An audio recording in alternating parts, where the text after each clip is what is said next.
C'est un honneur et un réel plaisir pour moi de vous retrouver à chaque année, à chaque 6 mois, depuis un an maintenant, pour ce processus de bilan de programmation et de planification du PTA de l'année qui suit. J'ai passé 2 jours très agréables avec vous. On ne sent même pas la fatigue tellement les échanges sont enrichissants.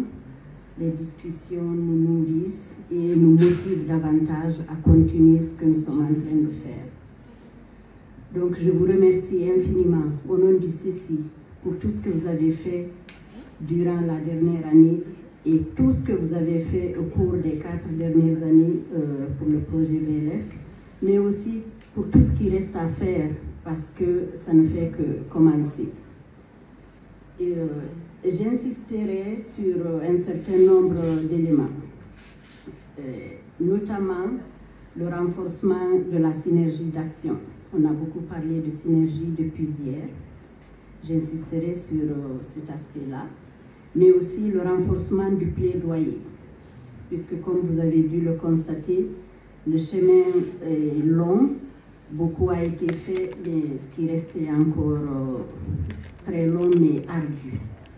Comment faire pour que dans les prochaines semaines, les prochains mois, on puisse changer la situation des filles qui sont en train de subir les mariages précoces? Comment changer la loi à ce niveau-là?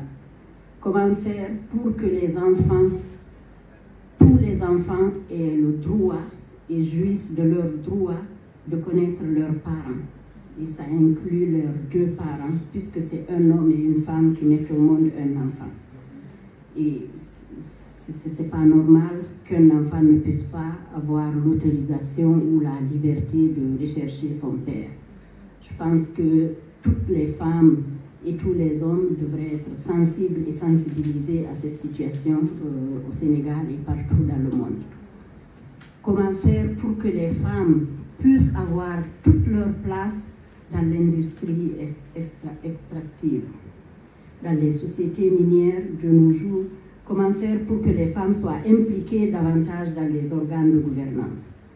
Nous avons obtenu un acquis très important à ce propos au niveau du Sénégal, puisqu'on a pu intégrer, et avec nos organisations partenaires, qui ont pu intégrer ces instances-là, mais je pense que le travail demeure encore fragile et demeure une question à renforcer.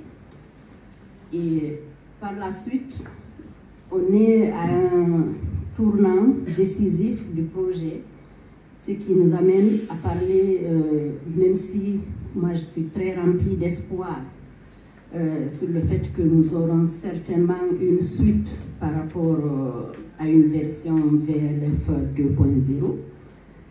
On peut quand même continuer à parler de pérennisation d'acquis. Même s'il y a version 2, même s'il n'y en a pas, on doit pérenniser. On a travaillé fort pendant les 4 années, pendant les 5 ans qui vont se terminer.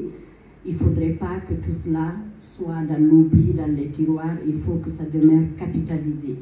Et donc, travaillons davantage pour pérenniser ces acquis-là et travaillons encore davantage pour mettre cela à l'échelle. On a eu d'excellentes bonnes pratiques. Il ne faut pas que ça reste aussi dans les tiroirs. Moi, je serai ici avec vous pendant les 3-4 prochaines semaines. Je voudrais profiter de cette occasion pour vous demander davantage de réfléchir sur l'opérationnalisation de notre fonds multi-acteurs. Votre fonds multi-acteurs, comme vous êtes en train de le dire depuis ce matin. Il faudrait absolument qu'on réussisse à organiser, après le lancement grandiose qu'on a eu à faire le 28 mars passé, qu'on réussisse à célébrer, organiser des événements de collecte de fonds pour que les 150 000 $ qui avaient été donnés par l'AMC ne soient pas juste ça dans le compte du fonds multi-acteurs. Donc on va se retrouver peut-être via une rencontre virtuelle, mais je ne peux m'empêcher de profiter de cette occasion où nous avons l'ensemble des organisations ici représentées pour vous lancer cet appel. Donc, est-ce qu'on va réunir les acteurs, les actrices les plus en vie du Sénégal, où on va avoir des grands spectacles qui vont mobiliser je ne sais pas combien de millions de francs CFA le plus rapidement possible? Comment interpeller la diaspora sénégalaise à travers le monde? Comment interpeller le secteur privé? Tout le monde qui est sensible à l'amélioration des causes des femmes et des enfants au niveau du Sénégal. Je vous remercie encore une fois et je suis très contente de vous avoir revu.